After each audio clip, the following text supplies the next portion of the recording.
नमस्कार फ्रेंड्स, मी ॲडव्होकेट संजय गुरव. आज आपण राज्यघटनेतील भारतीय संविधानातील कलम 66 आर्टिकल 66 या कलमाच्या तरतुदी आज आपण समजून घेणार आहोत. हे कलम उपराष्ट्रपतींच्या निवडणूक प्रक्रियेबद्दल सविस्तर माहिती देते. हे कलम उपराष्ट्रपतींची निवड कोण करते, कशी केली जाते आणि त्यासाठी पात्रतेच्या अटी काय आहेत हे स्पष्ट करते. हे कलम काय सांगतं आपल्याला, की उपराष्ट्रपतींच्या निवडणुकी प्रक्रियेबाबतबद्दल हे सविस्तर माहिती देते.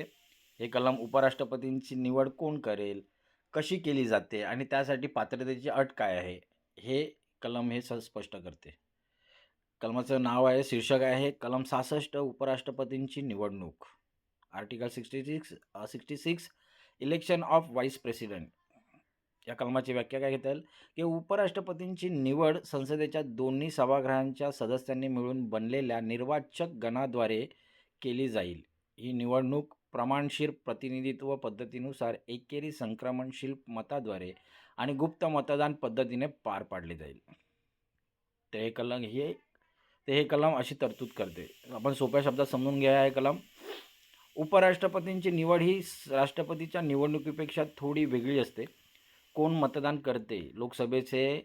कोण मतदान करते? तर लोकसभेचे आणि राज्यसभेचे सर्व सदस्य, निवडून आलेले आणि नामनिर्देशित नॉमिनेटेड देखील. यात राज्यांचे आमदार MLAs मतदान करत नाहीत.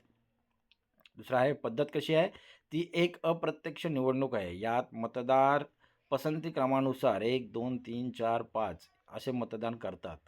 पात्रता, तो भारताचा नागरिक असावा, वय 35 वर्ष पूर्ण असावे आणि तो राज्यसभेचा सदस्य म्हणून निवडून येण्यास पात्र असावा. तर ह्या अटी पूर्ण करणं गरजेचं आहे. काय हे कलम तरतूद केलेलं आहे? कलमामध्ये तरतूद काय ह्यामध्ये आहे, उपराष्ट्रपतींची निवड ही राष्ट्रपतींच्या निवडणुकीपेक्षा थोडी वेगळी असते. यात कोण मतदान करते ह्या निवडणुकीत, तर लोकसभेचे आणि राज्यसभेचे सर्व सदस्य जे निवडून आलेले आहेत आणि नामनिर्देशित आहेत, नॉमिनेटेड आहेत ते देखील. यात राज्यांचे आमदार मात्र MLAs मात्र मतदान करत नाहीत. पद्धत कशी आहे, ती ही एक अप्रत्यक्ष निवडणूक आहे. यात मतदार पसंती क्रमानुसार 1, 2, 3, 4, 5, 6 अशा क्रमानुसार मतदान करतात. पात्रता काय आहे या इलेक्शनची, तर तो भारताचा नागरिक असावा, वय 35 वर्ष पूर्ण असावे, तो राज्यसभेचा सदस्य म्हणून निवडून येण्यास पात्र असावा. तर ह्या अटी पूर्ण असाव्यात या निवडणुकीसाठी. तर हे कलम का बरं अस्तित्वात आलेलं आहे, तर उपराष्ट्रपती हे प्रामुख्याने राज्यसभेचे सभापती म्हणून काम करतात आणि केवळ तात्पुरत्या काळासाठी राष्ट्रपती म्हणून कार्य करतात. त्यामुळे त्यांच्या निवडणुकीत राज्यांच्या विधानसभांना सहभागी करून घेण्याची गरज वाटली नाही. संसदेच्या दोन्ही सभागृहांचे नियंत्रण त्यांच्याकडे असल्यामुळे केवळ खासदारांद्वारे त्यांची निवड करण्याची पद्धत संविधान सभेने निश्चित केली. म्हणून हे कलम अस्तित्वात आलेलं आहे. का अस्तित्वात आलं आहे, तर उपराष्ट्रपती हे प्रामुख्याने राज्यसभेचे सभापती म्हणून काम करतात. ते केवळ तात्पुरत्या काळासाठी राष्ट्रपती म्हणून काम करतात. त्यामुळे त्यांच्या निवडणुकीत राज्यांच्या विधानसभांना सहभागी करून घेण्याची गरज वाटली नाही. म्हणजे MLAs जे आहेत, आमदार आहेत, त्यांना सहभागी करून घेण्याची गरज वाटली नाही. संसदेच्या दोन्ही सभागृहांचे नियंत्रण त्यांच्याकडे असल्यामुळे केवळ खासदारांद्वारे त्यांची निवड करण्याची पद्धत संविधान सभेने निश्चित केली. म्हणून हे कलम अस्तित्वात आलेलं आहे. तर ह्या कलमाचं महत्त्व आणि उद्दिष्ट समजून घेऊया. लोकशाही मूल्य हे एक उद्दिष्ट आहे. देशाचे दुसरे सर्वोच्च पद निवडीद्वारे भरले जावे. संसदीय संमती, उपराष्ट्रपतींना संसदेच्या दोन्ही सभागृहांचा विश्वास असावा, कारण त्यांना राज्यसभेचे कामकाज चालवायचे असते. तिसरं आहे पात्रता सुनिश्चित करणे. या कलमामुळे केवळ अनुभवी आणि पात्र व्यक्तीच या पदापर्यंत पोहोचू शकते हे सुनिश्चित होते. ते ह्या कलमाचे महत्त्व आणि उद्दिष्ट आहेत. आता बरं, कलमाचे उल्लंघन, शिक्षा आणि उपाय समजून घेऊया. जर उपराष्ट्रपतींनी निवडून येताना चुकीची माहिती दिली किंवा भ्रष्ट मार्गांचा अवलंब केला, तर त्यांच्या निवडणुकीला सर्वोच्च न्यायालयात आव्हान दिले जाऊ शकते. ओके, तर उपाय काय आहेत? निवडणुकीतील कोणत्याही विवादाचा अंतिम निर्णय सर्वोच्च न्यायालय घेते.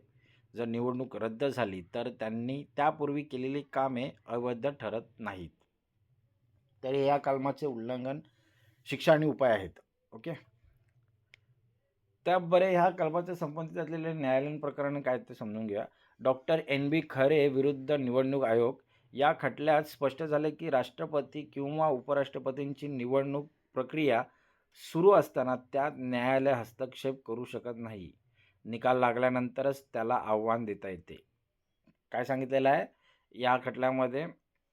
NB खरे विरुद्ध निवडणूक आयोग या खटल्यामध्ये काय सांगितलं, स्पष्ट केले आहे न्यायालयाने की राष्ट्रपती किंवा उपराष्ट्रपतींची निवडणूक प्रक्रिया सुरू असताना त्यात न्यायालय हस्तक्षेप करू शकत नाही.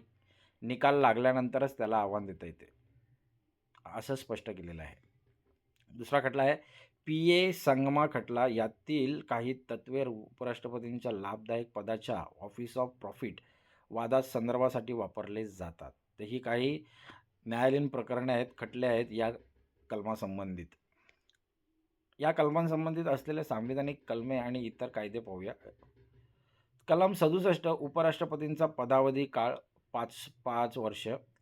कलम 71 राष्ट्रपती किंवा उपराष्ट्रपतींच्या निवडणुकीशी संबंधित शंका आणि वाद. पुढे आहे राष्ट्रपती आणि उपराष्ट्रपती निवडणूक कायदा 1952. या कायद्याद्वारे प्रत्यक्ष निवडणुकीचे नियम ठरवले जातात.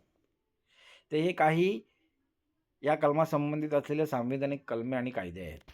या कलमाची समीक्षा कशी करता येईल? सकारात्मक बाजू काय मांडता येईल? ही प्रक्रिया अत्यंत कार्यक्षम आहे कारण यात केवळ संसदेचे सदस्य सहभागी असतात, ज्यामुळे खर्च आणि वेळ वाचतो. नकारात्मक बाजू काय आहे? राज्यांच्या विधानसभांना या प्रक्रियेतून पूर्णपणे वगळण्यात आले आहे. उपराष्ट्रपती हे राज्यसभेचे सभापती असून त्यात राज्यांचा थेट सहभाग नसणे यावर काही वेळा टीका केली जाते. तर हे अशा प्रकारे या कलमाची समीक्षा करता येईल. आता या कलमाची निष्कर्ष काय काढता येईल? कन्क्लुजन काय काढता येईल कलमाचं? कलम 66 हे भारतीय उपराष्ट्रपती पदाला कायदेशीर आणि लोकशाही आधार देते.